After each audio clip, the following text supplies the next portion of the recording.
Good morning, everyone. Dean Howell here from GeoSpatial Connect. Excuse me. Sorry for the slight delay in starting there.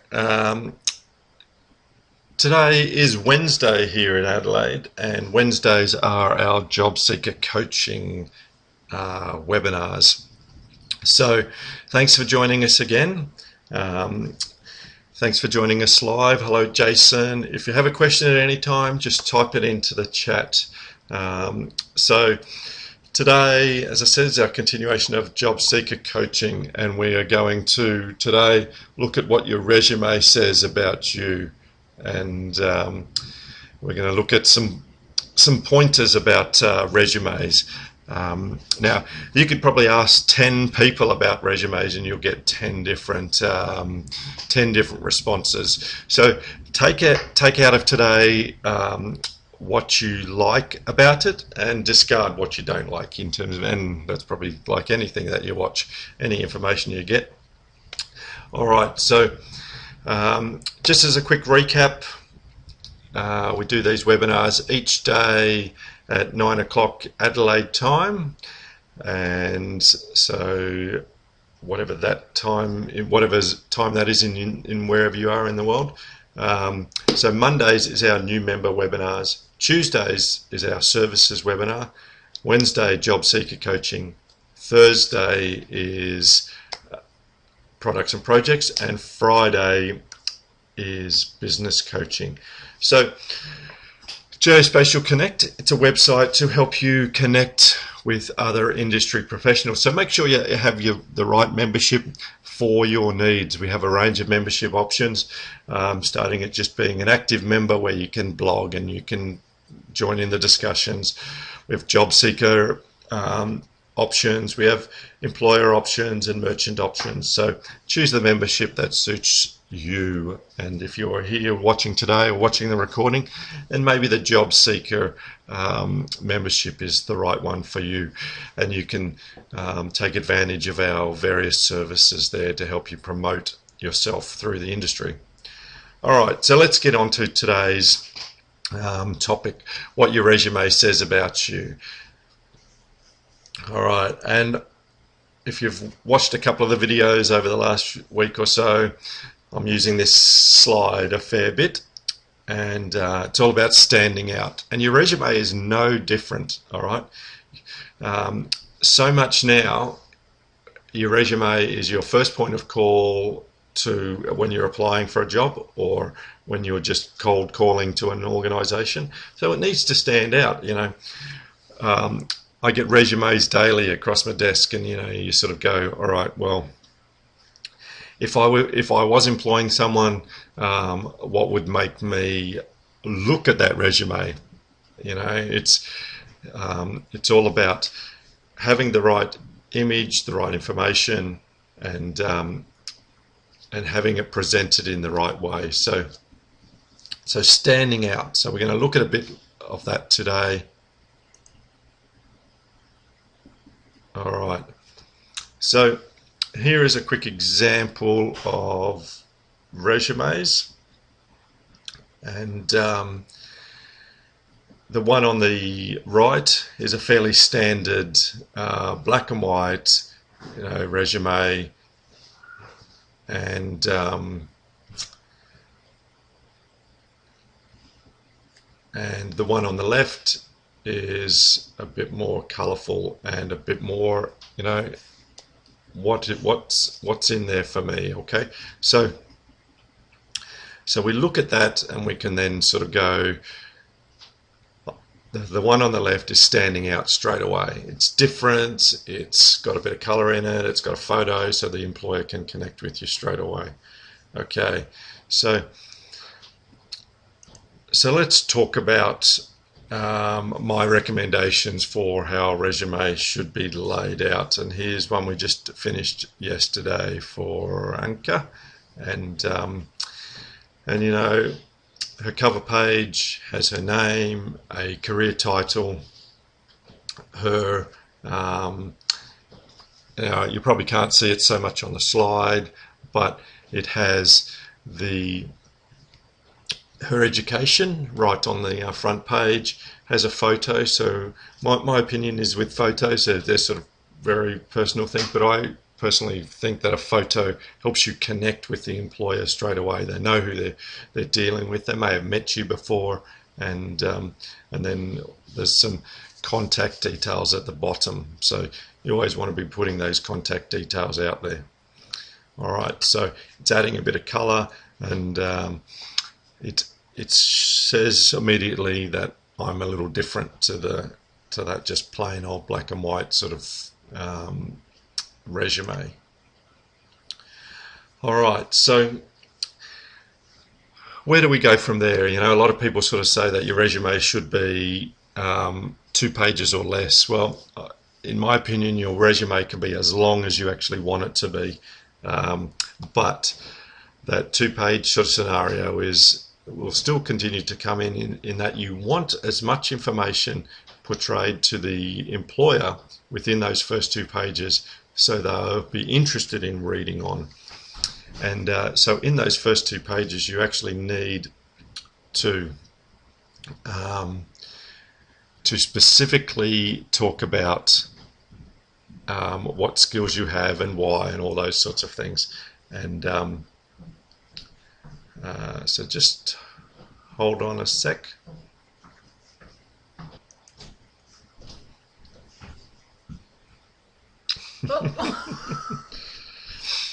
All right.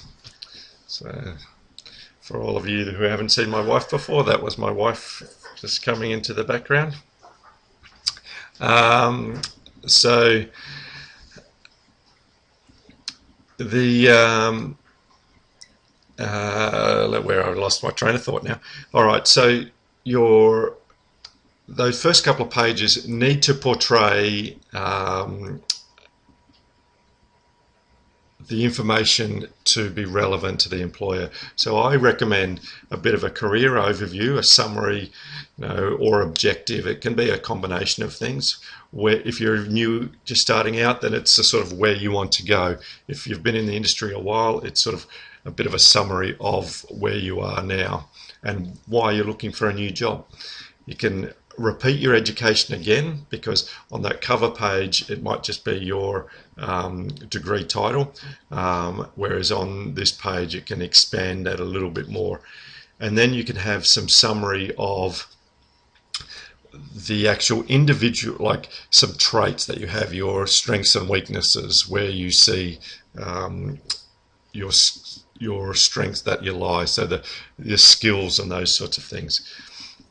All right. And that leads into one thing which I believe that you should have, especially in the geospatial industry, as it's a very skills-based career, and then have a skills table. Instead of just listing, all right, I've got this skill, this skill, this skill, tell the employer a little more about the level that you've got those skills. All right, instead of just having a whole lot of dot points, then break it down into categories. So GIS software you've used, surveying software, equipment, hardware, all those sorts of things. The specific software that you've used, the specific skill that you have, and give yourself a skill level. So I just have a sort of a quick skill level of 1 to 4, 1 being that you've just had some exposure to it, all the way up to 4 that you're an expert. And then when you last used it, because I see plenty of resumes where people say, yep, I've got, say, map info skills. And I've got map info skills personally, but it's probably been 5 years since I've used map info. And if you're applying for a map info role, people want to know that you've actually got current skills. And so put that out there, and it once again helps you stand out. So they're my first 2 pages, so that overview and the skills table. And then if people want to read on, then they can then start to look at what experience you have. And so many people feel that they need to put their experience up front.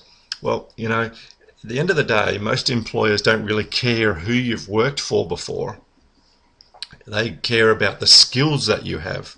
and and so you want to put the skills forward and then tell them about who you've worked for. And then if they're interested, they can talk, they can read that. All right. So you want to keep your experiences reasonably short. It doesn't need to be a thesis at this point. A few dot points about the responsibilities, the key outcomes, or the software you've used in that job, how long you work there for, all those sorts of things. And then just list them job by job in reverse chronological order. So your most recent job first, and then finish with some referees. And now the referee section is not necessarily a must-have, but it's a good-to-have section, because you want to have 2 or 3 or 4 referees relevant to the position that you're applying for. Now make sure that those people know that you're putting them down in case they get the phone call. And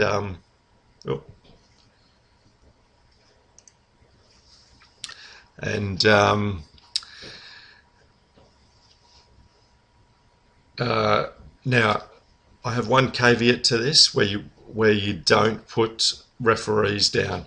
Now, and that is when you're applying to a recruitment agency. And recruitment agencies will just use that information as their own sales leads, essentially. So to save your referees being bombarded by salespeople, don't put the referees in your resume when it's going off to a recruitment agency, unless they might specifically ask for it, or the employer might ask for it. But be aware that put referees in when necessary. All right. So once again, that's my wrap up of today. A quick overview of your resume, how it should look in my opinion. And like I said, you can ask 10 people and you'll probably get 10 different reasons for the way a resume should look. But my tips are: add some color, add a photo, have a cover page, have your overview page, so that'll be your career description, a few skills, your education, have that skills table, and remember, if you're a new graduate, don't forget that you actually got skills during your university studies. So don't be afraid to actually put those down and put the skills that you learnt during the university, and don't be afraid to actually talk about the projects that you did during university. If you don't have any relevant skills, people sort of go, all right, well, I don't have any skills. Well, you get a lot of skills when you're going through university, especially with geospatial studies. All right, list your experiences after all that, add references and referees, and put it all together. Create a PDF of it, so you're not sending a Word document for people to edit. Although, once again, if you send it to a recruitment agency, they'll probably want it in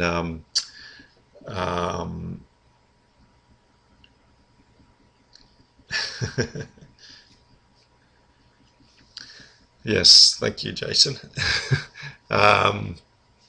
So you can put all that together, and so hopefully that's been some good tips for you today. If you have any questions at any time, either join us on the webinar and add the questions in. Remember, each Wednesday is our job seeker coaching. Drop me a line at dean@geospatialconnect.com, and happy to answer your questions anytime.